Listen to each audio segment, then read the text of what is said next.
Dice la palabra del Señor: exhorto ante todo a que se hagan rogativas, oraciones, peticiones y acciones de gracias por todos los hombres, por los reyes y por todos los que están en eminencia, para que vivamos, póngale atención a estas dos palabras, quieta y reposadamente en toda piedad y honestidad. Dice quieta y reposadamente en toda piedad y honestidad, porque esto es bueno y agradable delante de Dios nuestro Salvador, el cual quiere que todos sean salvos. Vea la finalidad del Señor. Es que quiere tener el Señor lleno el cielo de salvos, ¿verdad? Dice, el cual quiere que todos los hombres sean salvos. Esa es la finalidad. Y que vengan al conocimiento de la verdad. Acompáñenme a Jeremías, capítulo 29.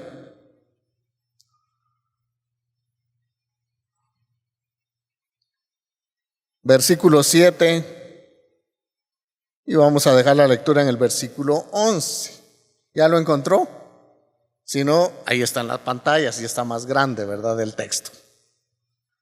Dice, y procurad la paz de la ciudad a la cual os hice transportar, y rogad, dice, por ella a Jehová, porque en su paz tendréis vosotros paz. Porque así ha dicho Jehová de los ejércitos, Dios de Israel: no os engañen vuestros profetas que están entre vosotros, ni vuestros adivinos, ni atendáis a los sueños que soñáis, porque falsamente os profetizan ellos en mi nombre. No los envié, ha dicho Jehová. Porque así dijo Jehová: cuando en Babilonia se cumplan los 70 años, yo os visitaré y despertaré sobre vosotros mi buena palabra para haceros volver a este lugar.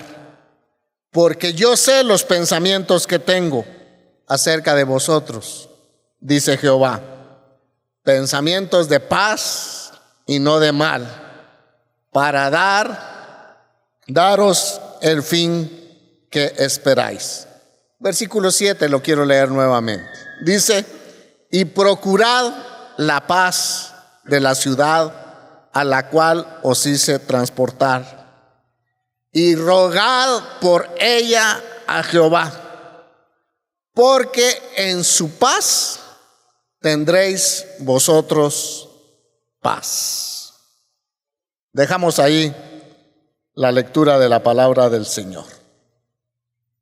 Fíjese que este pasaje que acabamos de leer de Jeremías capítulo 29, versículo 7 al versículo 11 que leímos, es parte de una carta que el profeta Jeremías envió desde Jerusalén a todos aquellos que habían sido deportados a Babilonia por medio del rey Nabucodonosor.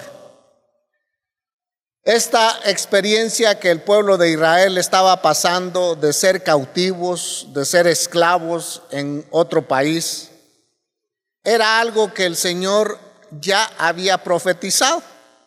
Y el Señor le había dicho a la nación de Israel que si ellos dejaban sus preceptos, que si ellos dejaban su palabra, que si ellos abandonaban al Señor y que si se volvían tras dioses ajenos, el Señor los iba a llevar a un pueblo que no iba a ser nada del agrado de ellos, porque ellos iban a ser transportados como cautivos, como presos, como esclavos.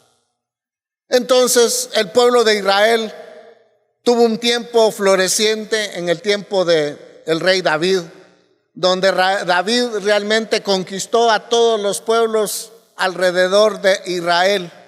y fue uno de los reyes que amplió el reino de Dios hasta donde realmente tuvo la bendición de poder alcanzarlo. Pero resulta que después del rey David se levantaron varios reyes en Israel y varios reyes en Judá que le dieron la espalda a Dios, que dejaron los mandamientos del Señor, que se unieron a la costumbre de idolatría de las demás naciones, a las naciones paganas, y dejaron de adorar al verdadero Dios. Pero Dios es un Dios que no falla, es un Dios que siempre cumple su palabra, y Él había dicho que si el pueblo de Israel le daba la espalda, si el pueblo de Israel no le buscaba, si el pueblo de Israel adoraba a otros ídolos, Dios los iba a entregar en manos de los enemigos para castigarlos, para disciplinarlos, para que el pueblo de Dios aprendiera que hay que seguir al verdadero Dios. Bendito sea el Señor que hoy estamos viviendo nosotros en tiempo de gracia. Si no, saber cuántas veces ya nosotros hubiéramos sido esclavos porque le hemos dado la espalda a Dios. Pero estamos viviendo en un tiempo de gracia. Entonces, esta experiencia que el pueblo de Israel está pasando de estar de esclavos en Egipto, en Babilonia, de estar cautivos en Babilonia, era sencillamente porque ellos habían dejado a Dios. Ahora que ellos, los israelitas, los de Judá, están en una tierra extraña, con dioses totalmente extraños, con gente extraña, con una cultura y costumbres extrañas. ¡Qué ironía, hermanos! ¡Qué ironía! Diríamos nosotros que Dios le pide a su pueblo elegido que procuren la paz en medio de una ciudad así. ¡Qué ironía! ¿Cómo es posible? Está bien si Jerusalén es una ciudad pues de paz, Israel era una ciudad que Dios la había fundado para que la paz de Dios pudiera gobernar a todo el país, pero ahora, hermanos, qué ironía que Dios le esté pidiendo al pueblo de Israel, que está siendo esclavo en Babilonia, que oren por la paz de la ciudad. ¡Qué ironía! Aquella tierra donde ellos habían sido llevados cautivos. ¿Cómo procurar la paz en aquel lugar con semejante derrota que ellos habían tenido?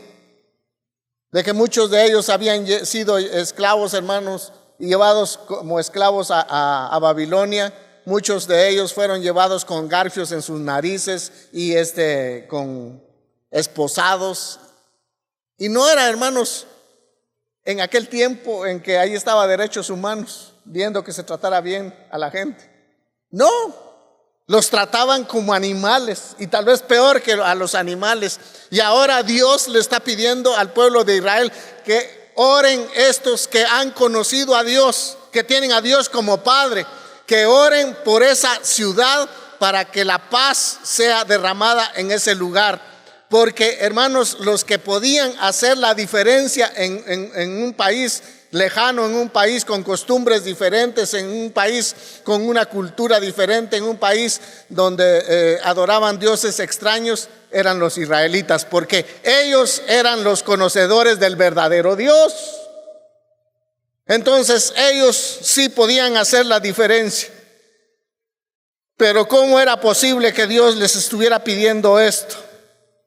Después que ellos eran libres, después que ellos eran dueños de sus propios territorios, después de que ellos eran dueños de sus casas, ahora iban como esclavos a otro país y a otra nación. Hermanos, yo siempre me pregunto, ¿dónde quedaría el orgullo? de decir: sí, Jehová de los ejércitos está con nosotros. En el nombre de Jehová de los ejércitos nosotros hemos derrotado al enemigo. Cuántas veces naciones han sido subyugadas a través de nuestros reyes. Recordamos al rey David, un gran guerrero que nadie le pudo hacer frente. Recordamos el reinado de Salomón, donde la gloria de Dios descendió del cielo en el templo cuando se inauguró. Hermanos, ¿dónde quedaba el orgullo del pueblo de Israel? Quedaba por los suelos. Ahora ellos estaban siendo cautivos por el enemigo. Estas son las cosas que a nosotros hoy nos deben de hacer recordar que Dios es el Señor de orden y disciplina. Que no se nos olvide que Dios es un Dios de orden y es un Dios de disciplina. Hebreos capítulo 12 dice que el Señor azota y castiga a todo aquel que recibe por hijo. A ver, padres, ¿cuándo ustedes castigan a sus hijos? ¿Cuando se portan bien o cuando se portan mal?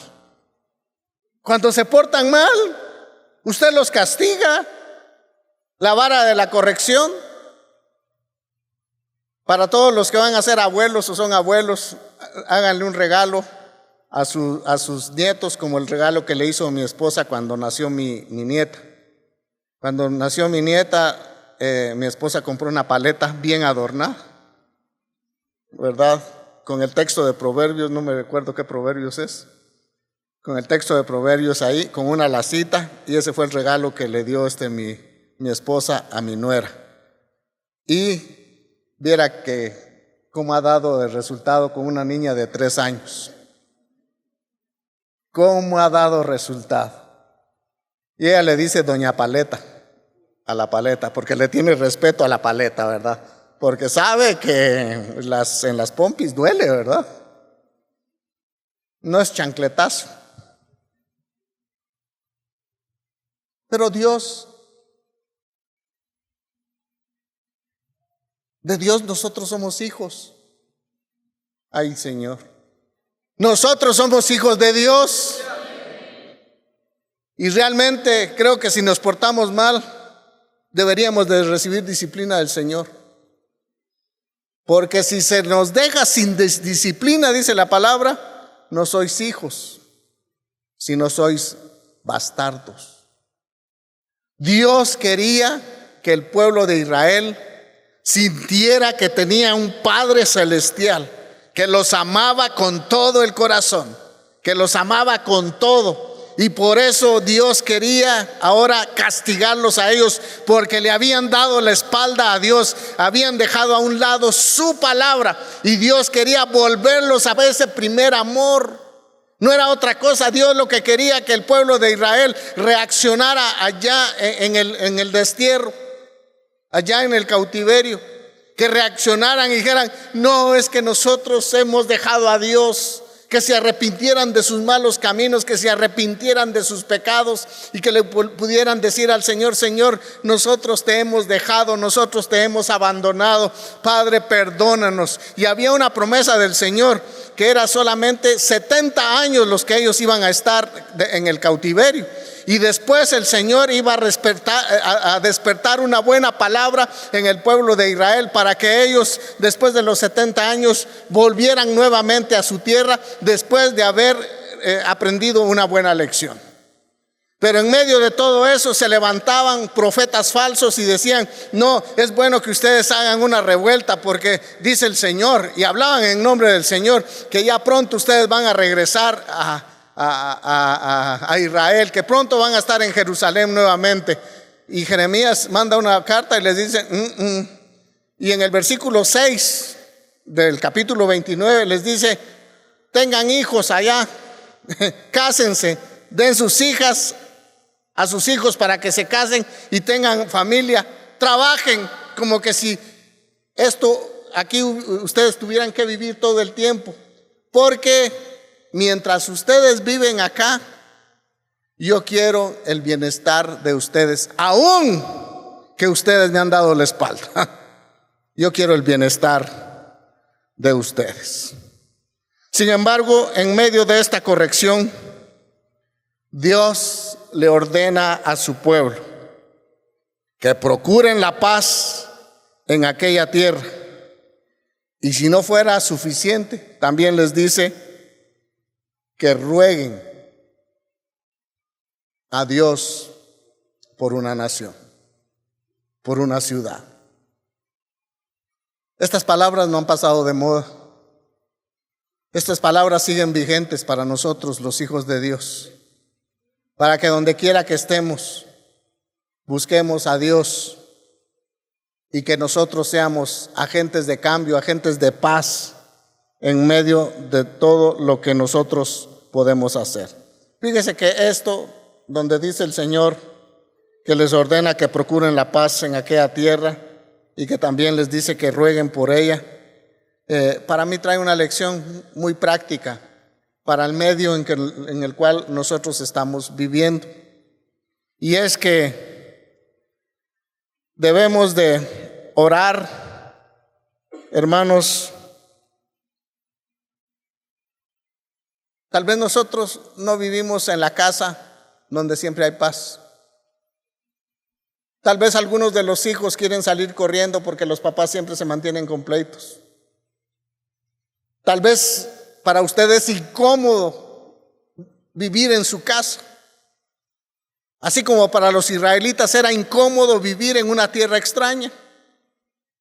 Pero muchas veces nosotros en nuestra familia, hermanos, no todo lo que brilla es oro.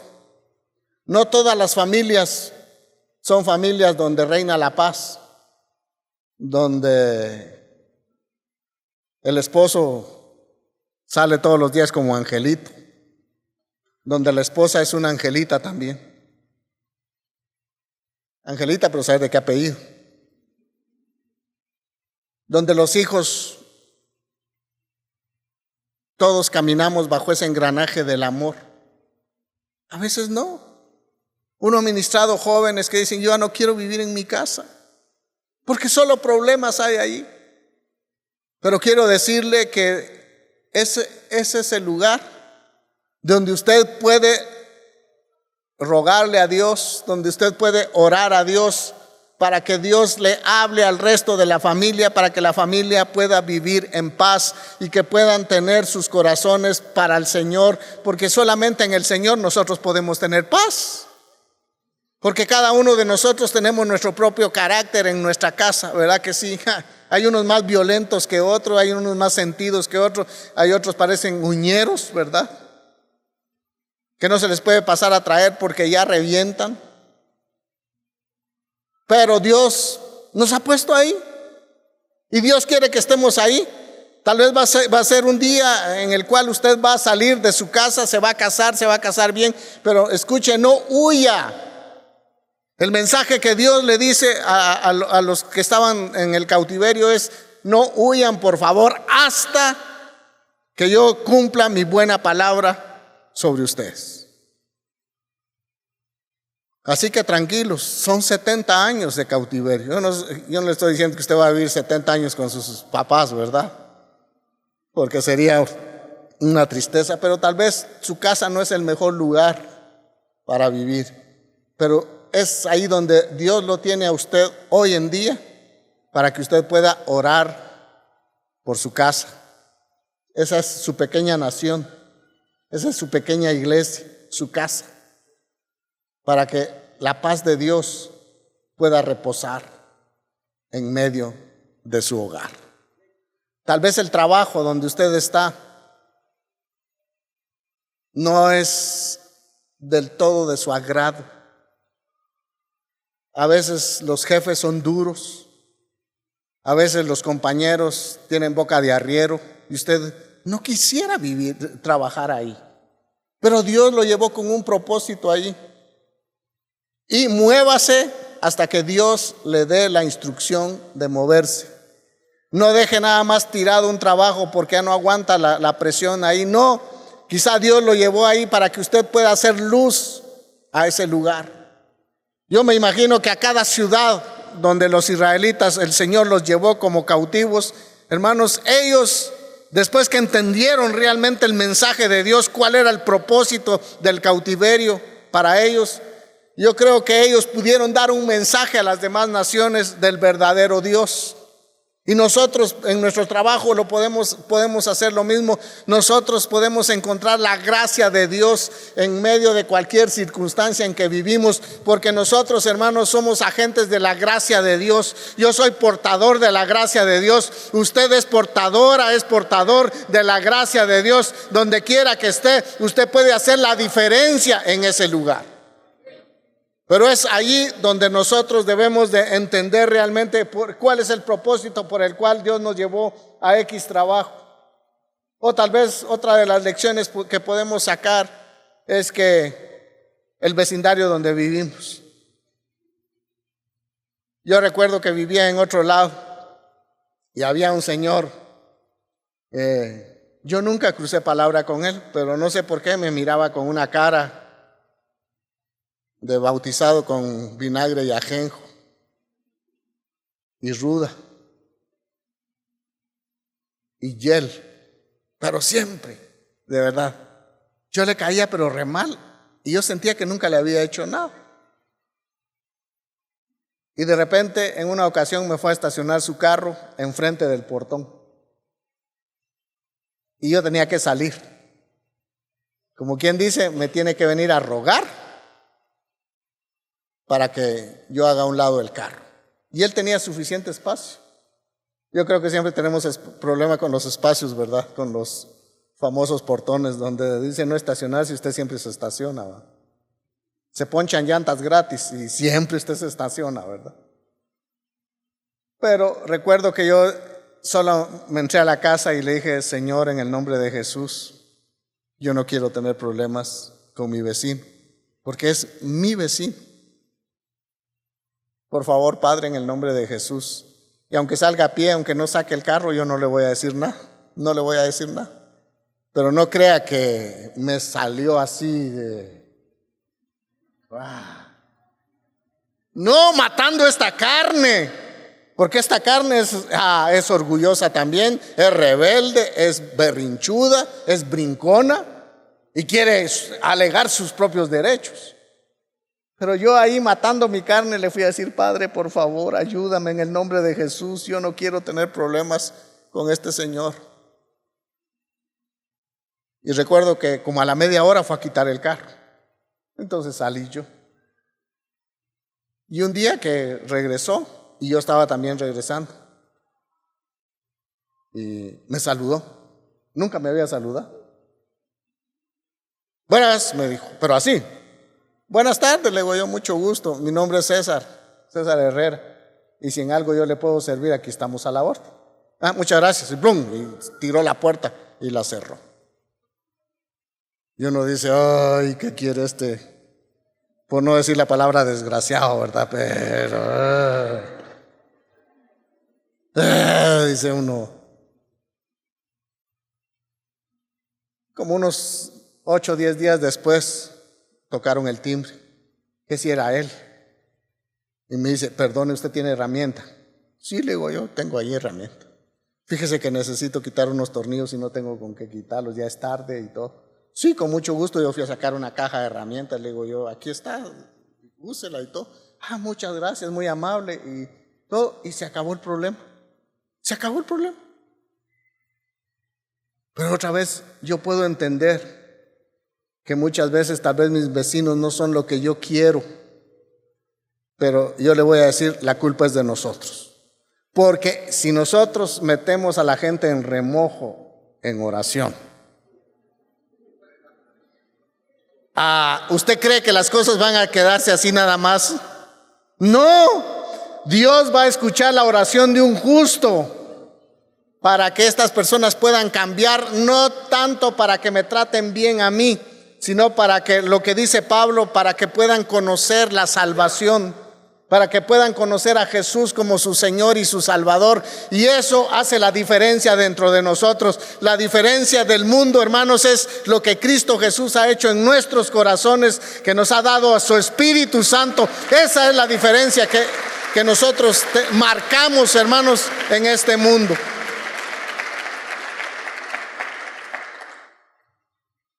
Por eso Pablo dijo, Vea cómo es interesante la recomendación que el apóstol Pablo hace. Dice que oren para que todos los hombres y que se ore por todas las autoridades para que se viva, dice, le está diciendo a la iglesia, quieta y reposadamente. ¿Quién no quiere vivir así hoy en día? Vea que todos queremos vivir quieta y reposadamente. Sí. Es interesante que uno de los padres de la iglesia hacía esta oración por las autoridades y el famoso Tertuliano.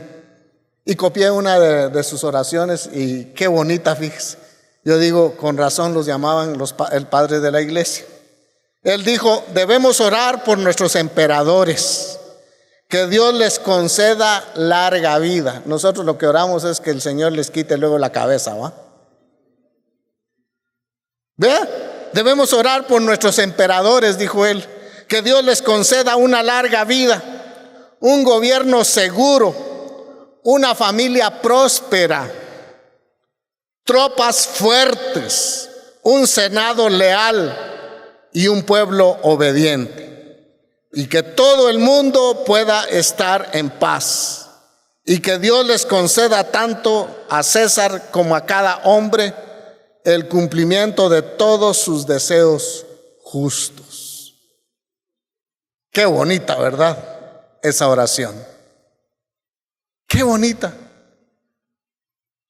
A ver, ¿cuántos han orado? Pero no levante la mano. ¿Cuántos han orado por la familia del alcalde?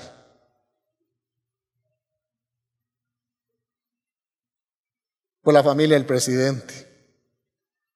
Por la familia de los policías. Y peor si la PMT ya le puso a usted una remisión. Le recuerda a la familia, pero con otro sentido, ¿verdad? Con otro tono de voz. Vea qué bonito ejemplo. Con razón que les llamaban así, padres de la iglesia. Que en medio de situaciones difíciles, ellos oraban así. La voy a repetir. Dice, debemos de orar por nuestros emperadores. Que Dios les conceda, dice, larga vida, un gobierno seguro, una familia próspera, tropas fuertes, un senado leal, un pueblo obediente, y que todo el mundo pueda estar en paz.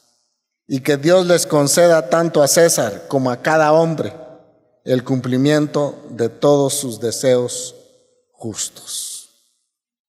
¿Qué dice Pablo? Hacer oraciones, peticiones, rogativas y acciones de gracias por todos los hombres y por los reyes, por los que están en eminencia, para que vivamos quieta y reposadamente. Y el final, dice Pablo, es para que todos los hombres conozcan al Dios de la verdad, que todos los hombres sean salvos. Vea, los cristianos, algo que sí debemos de hacer, y lo digo antes de las elecciones, es que los cristianos nunca debemos de buscar favores especiales en un candidato.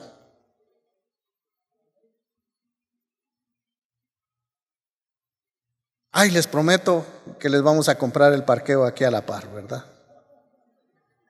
Voten por nosotros. Y se los vamos a adoquinar. Y les vamos a poner aire acondicionado a la iglesia para que los del segundo servicio no sufran con tanto calor. Hermanos, yo sé que en muchos lugares los políticos se prestan muchas veces para llegar a los pastores, a las congregaciones sencillas, humildes, donde les van a ofrecer esto y el otro a cambio de un voto. Yo acabo de recibir una carta, no sé si el pastor Arnoldo también, una carta donde yo digo, ay Señor, ¿verdad? Mejor nos quedamos con el pico callado, pico cerrado no entran moscas, dice, ¿verdad? No debemos de hablar más de lo que tendríamos que hablar, pero realmente la iglesia no está para buscar favores de los políticos ni del gobierno.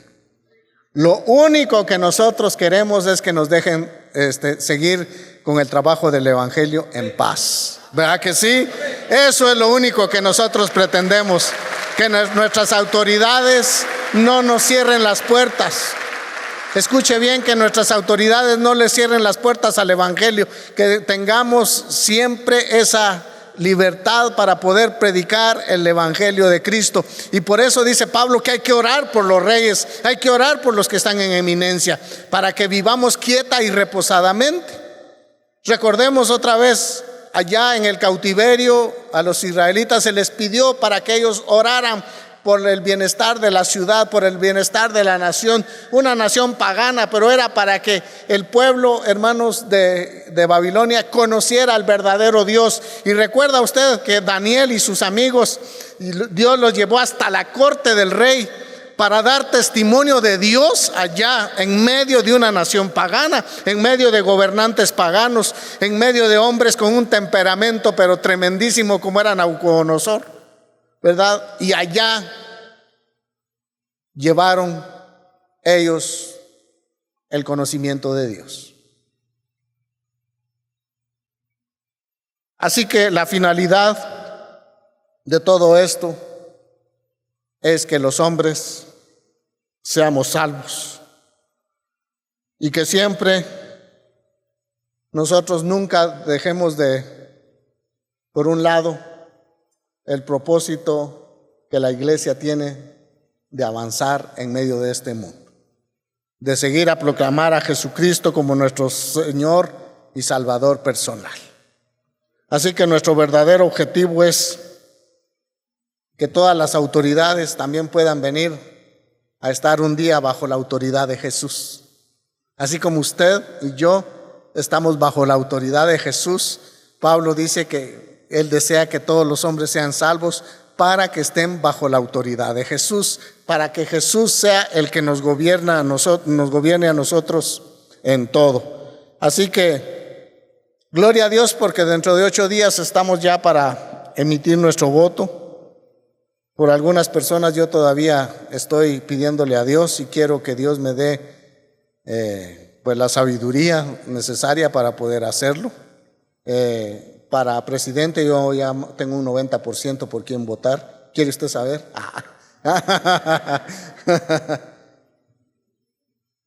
Para alcalde todavía no. Tengo un 70% por quién votar. Para diputados ya tengo como un 80% por quién votar. Pero todavía estoy orándole al Señor para que el Señor realmente me dirija a emitir bien mi voto. Así que como cristianos nos corresponde procurar la paz de nuestra ciudad, orar por ella. Eso incluye orar siempre, siempre, siempre, y orar sin cesar todos los días por nuestras autoridades. Así como oramos nosotros por nuestros alimentos 3 veces al día, qué bueno que podamos orar por nuestras autoridades todos los días. No solo de aquí para las elecciones, sino también todos los días, que el Señor nos conceda la vida en este país, de orar siempre por nuestras autoridades. Amén. Cierre sus ojos. Padre, queremos darte muchas gracias por esta mañana que tú nos permites estar en tu casa. Gracias, Señor, porque tú eres un Dios de paz. Esa paz nosotros la llevamos en nuestro corazón. Esa paz la hemos recibido no como el mundo la ofrece, sino que la hemos recibido a través de Jesucristo, tu Hijo. Nosotros, Señor, tú nos has puesto en este país para ser agentes de cambio. Señor, perdónanos porque cuántas veces no hemos orado, Señor, por nuestra familia, que tal vez tenemos problemas, nos hemos rendido, nos hemos desesperado. Perdónanos, Señor, porque muchas veces no hemos orado por nuestro vecindario. Quizá hay muchos que nos caen mal y que hacen cosas, Señor, que a nosotros no nos agradan. Padre, perdónanos porque nunca vamos al trono de tu gracia, sino lo que hacemos es criticar. Pero nunca vamos al trono de tu gracia y te pedimos por nuestros vecinos. para que ellos conozcan la verdad, para que ellos conozcan el evangelio, para que ellos conozcan la libertad, así como nosotros la conocemos. Padre, perdónanos porque muchas veces no hemos orado por nuestra ciudad como debe de ser, por la paz de Quetzaltenango. Perdónanos, Señor, pero queremos orar esta mañana por la paz de Quetzaltenango. Nosotros queremos vivir en paz, Señor, y nosotros podemos hacer la diferencia en esta ciudad al vivir, Señor, de acuerdo a tu voluntad. Padre, gracias. Gracias porque somos tus hijos. Somos tus hijos lavados con la sangre preciosa de Jesús. Y eso nos ha hecho que nosotros seamos libres. Gracias por esa libertad que tenemos de entrar al trono de tu gracia, de entrar a tu presencia y pedirte, Señor, también por nuestras necesidades. Padre, gracias. Gracias porque solamente a través de Jesús nosotros podemos acudir al trono de tu gracia y pedirte por nuestras necesidades. Y sabiendo que tú nos escuchas, sabiendo que tú estás atento siempre a las oraciones de tus hijos. Gracias, Señor.